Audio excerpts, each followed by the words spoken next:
Je suis rentré d'un voyage d'affaires 2 jours plus tôt et j'ai trouvé ma fille de 8 ans seule à la maison, en train de récurer le sol de la cuisine, en guise de punition. Mes beaux-parents avaient emmené leur vraie petite fille dans un parc d'attractions. Je n'ai pas crié. Je n'ai pas pleuré. J'ai simplement fait ce que j'avais à faire. Le lendemain matin, mon téléphone n'arrêtait pas de sonner. Je m'appelle Amber, j'ai 38 ans, et je suis rentré à la maison pour trouver ma fille de 8 ans forcée de récurer les sols par mes beaux-parents, pendant qu'ils emmenaient leur vraie petite fille dans un parc d'attractions. Avant que je vous raconte ce qui s'est passé ensuite, et comment une seule phrase dans un restaurant chic a fait exploser leur monde, dites-moi d'où vous regardez dans les commentaires. Tout a commencé quand mon voyage d'affaires s'est terminé 2 jours plus tôt. J'étais tellement excité à l'idée de faire la surprise à mon mari Scott et surtout à ma fille Madison. J'ai franchi la porte d'entrée, m'attendant à entendre la télé ou le rire de Madison. À la place, il n'y avait que le silence. Un silence étrange et lourd, ponctué par un faible bruit de frottement et l'odeur chimique et âcre des produits de nettoyage. Mon sang s'est glacé. J'ai suivi le bruit jusqu'à la cuisine et elle était là. Ma douce fille de 8 ans, à 4 pattes, une éponge jaune géante dans ses petites mains rouges. Des larmes coulaient en silence sur son visage tandis qu'elle frottait une tache sur le sol en lino qui était déjà parfaitement propre. Je n'ai pas crié. Je n'ai pas pleuré. Un calme étrange et glacial m'a envahi, le genre de calme que l'on ressent juste avant qu'un ouragan ne touche terre. Je me suis agenouillé, j'ai doucement pris l'éponge de sa main et je l'ai prise dans mes bras. Elle s'est effondrée contre moi, son petit corps secoué de sanglots silencieux. Ma chérie, où est mamie? Où est papy? Ai-je demandé, ma voix à peine un murmure. Elle a enfoui son visage dans mon épaule. Ils sont allés au parc, bafouilla-t-elle, avec Lily. Pourquoi ne t'ont-ils pas emmené? Ces mots suivants m'ont fait l'effet d'un coup de poing dans l'estomac. Mamie elle a dit que je devais être puni pour avoir renversé mon jus. Elle a dit que je devais apprendre ma place. Apprendre sa place. La digue de mon sang-froid a finalement cédé, mais aucun son n'est sorti. Je l'ai juste serré plus fort, la berçant d'avant en arrière sur le sol froid de la cuisine. Je suis rentré d'un voyage d'affaires 2 jours plus tôt et j'ai trouvé ma fille de 8 ans seule à la maison, en train de récurer le sol de la cuisine, en guise de punition. Mes beaux-parents avaient emmené leur vraie petite fille dans un parc d'attractions. Je n'ai pas crié. Je n'ai pas pleuré. J'ai simplement fait ce que j'avais à faire. Le lendemain matin, mon téléphone n'arrêtait pas de sonner. Je m'appelle Amber, j'ai 38 ans, et je suis rentré à la maison pour trouver ma fille de 8 ans forcée de récurer les sols par mes beaux-parents, pendant qu'ils emmenaient leur vraie petite fille dans un parc d'attractions. Avant que je vous raconte ce qui s'est passé ensuite, et comment une seule phrase dans un restaurant chic a fait exploser leur monde, dites-moi d'où vous regardez dans les commentaires. Tout a commencé quand mon voyage d'affaires s'est terminé 2 jours plus tôt. J'étais tellement excité à l'idée de faire la surprise à mon mari Scott et surtout à ma fille Madison. J'ai franchi la porte d'entrée, m'attendant à entendre la télé ou le rire de Madison. À la place, il n'y avait que le silence. Un silence étrange et lourd, ponctué par un faible bruit de frottement et l'odeur chimique et âcre des produits de nettoyage. Mon sang s'est glacé. J'ai suivi le bruit jusqu'à la cuisine et elle était là. Ma douce fille de 8 ans, à 4 pattes, une éponge jaune géante dans ses petites mains rouges. Des larmes coulaient en silence sur son visage tandis qu'elle frottait une tache sur le sol en lino qui était déjà parfaitement propre. Je n'ai pas crié. Je n'ai pas pleuré. Un calme étrange et glacial m'a envahi, le genre de calme que l'on ressent juste avant qu'un ouragan ne touche terre.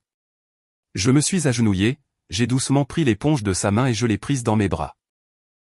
Elle s'est effondrée contre moi, son petit corps secoué de sanglots silencieux.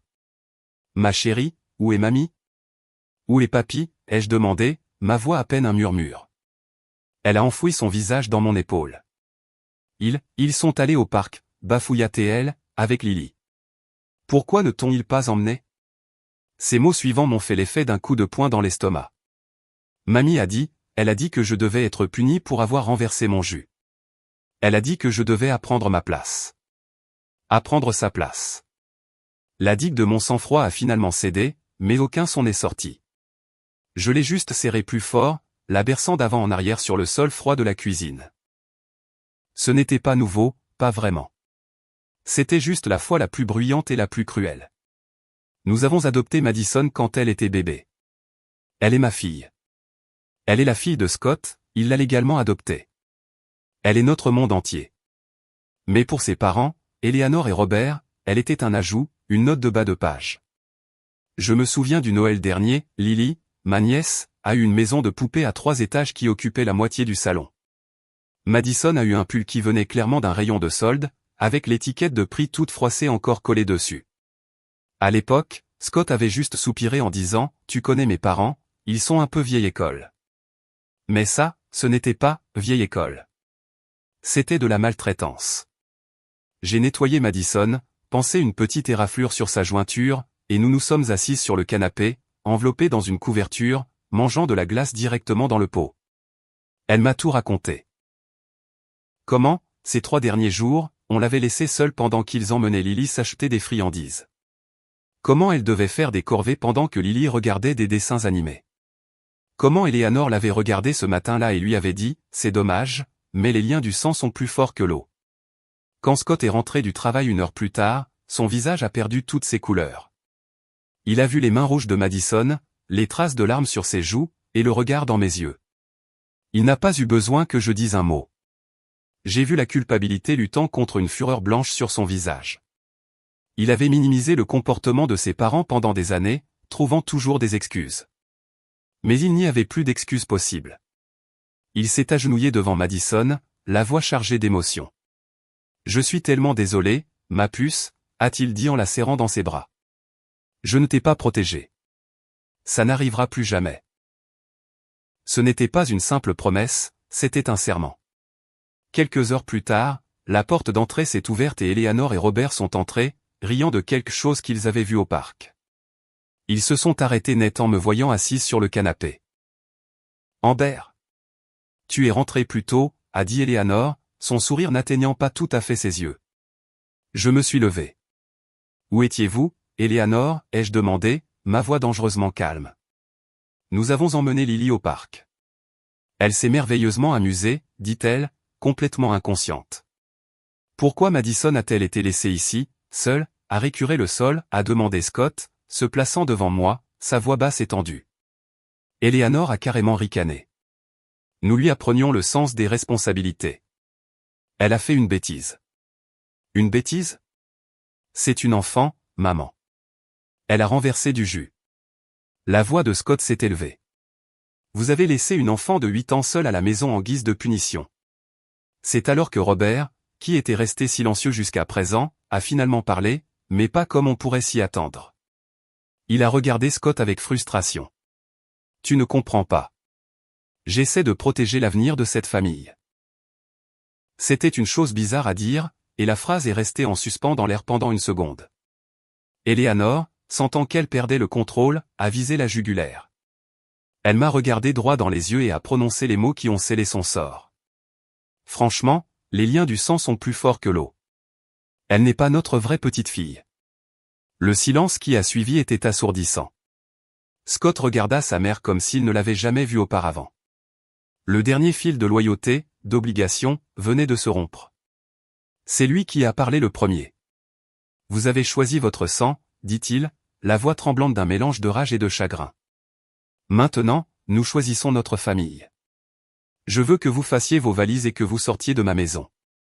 Je me tenais à ses côtés, j'ai posé ma main sur son dos et j'ai simplement hoché la tête. Nous étions une équipe. Ils sont restés là, bouche bée, comme des poissons hors de l'eau, complètement choqués que leur pouvoir venait de s'évaporer. Le lendemain matin, comme je le savais, mon téléphone a commencé à sonner sans arrêt. Puis celui de Scott. Tante, oncle, cousin, tous appelant pour nous dire à quel point nous étions ingrats et irrespectueux. Eleanor avait été occupée à raconter sa version des faits, la belle-fille hypersensible et le fils ingrat qui avaient jeté leurs parents aimants à la rue. La pression était immense. Scott faisait les 100 pas dans le salon, complètement déchiré. Ce sont mes parents, Amber.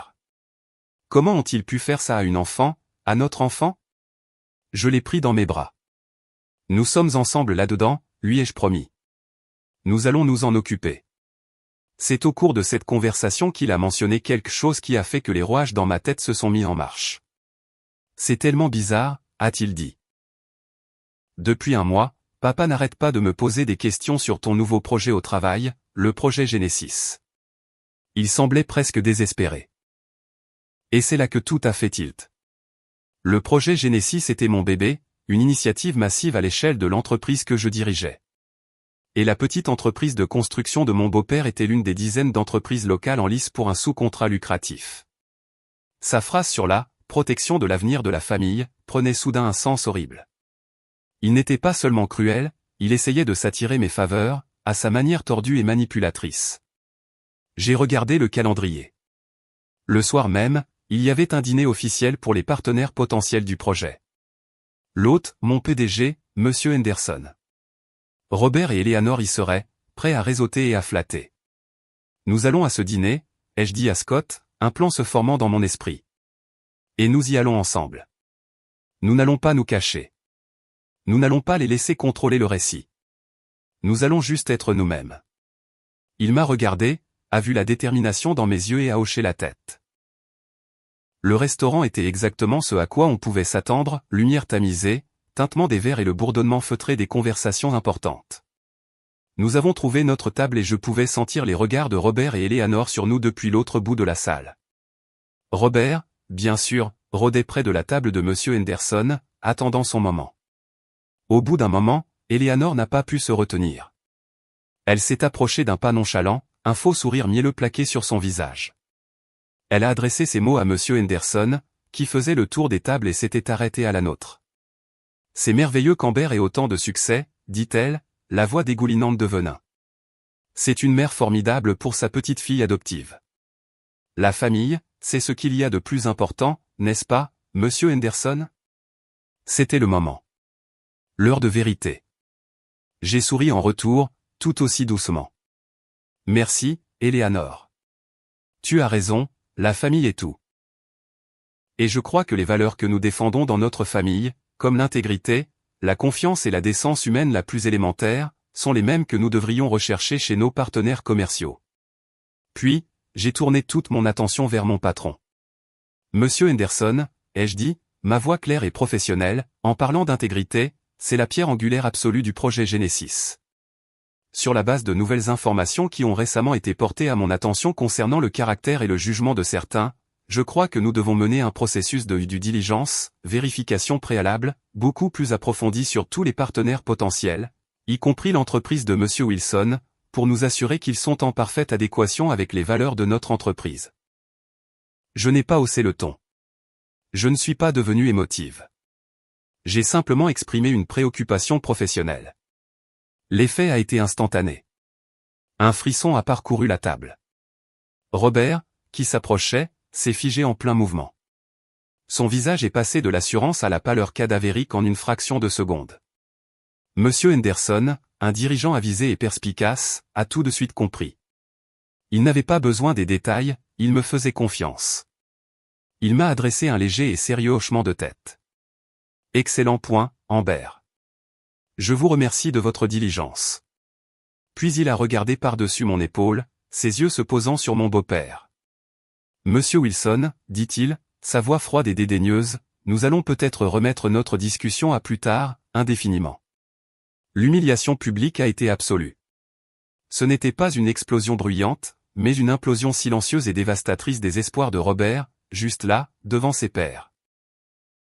Sur le parking, ils ont essayé de nous arrêter. La panique se lisait sur leurs visages. « Amber, attends » a supplié Robert. Mais cette fois, Scott s'est placé devant moi. Il a regardé son père, non plus avec colère, mais avec une sorte de tristesse définitive. Il ne s'agissait pas d'affaires, papa, dit-il, la voix ferme. Il s'agissait de ma fille. Tu as essayé d'utiliser ma femme pour un contrat pendant que ma mère abusait émotionnellement de mon enfant. Vous avez fait votre choix. Maintenant, nous faisons le nôtre. Il a regardé son père, puis sa mère. C'est fini. N'appelez pas Madison. Ne nous appelez pas. Sur ces mots, il m'a ouvert la portière de la voiture. Nous sommes montés, nous sommes partis, et nous ne nous sommes pas retournés. Les 3 mois qui ont suivi ont été calmes et réparateurs. Nous n'avons pas seulement tourné la page, nous avons activement reconstruit. Nous avons commencé à créer un livre ensemble, tous les 3. Nous l'avons appelé « La charte de la famille Wilson ». Nous l'avons rempli de photos, de blagues entre nous, et nous y avons écrit nos propres règles. Règle numéro 1, c'est l'amour qui fait une famille. Règle numéro 2, nous nous écoutons et nous nous protégeons toujours les uns les autres. Règle numéro 3, le vendredi soir, c'est toujours soirée pizza et film, sans exception. En regardant Madison rire en dessinant un grand cœur de travers à côté de la règle numéro 1, j'ai su que nous avions fait le bon choix. Sa confiance a commencé à s'épanouir. Elle était plus légère, plus libre. La semaine dernière, j'étais assise dans le salon, regardant le clair de lune entrer par la fenêtre. Mon regard s'est posé sur notre charte, sur la table basse. Je pensais que la famille était quelque chose dans lequel on essaie, quelque chose avec quoi on était coincé. Mais je sais maintenant que ce n'est pas vrai. Une vraie famille est une forteresse. C'est une forteresse que l'on construit soi-même, brique par brique, en choisissant chaque personne que l'on laisse entrer. C'est une forteresse que l'on doit être prêt à défendre, quel qu'en soit le prix. Merci beaucoup d'avoir écouté mon histoire. Ce n'était pas facile à partager, mais je sentais que je le devais. Ma question pour vous tous est la suivante, avez-vous déjà eu à choisir entre la famille dans laquelle vous êtes né et celle que vous avez construite? Partagez vos expériences dans les commentaires ci-dessous.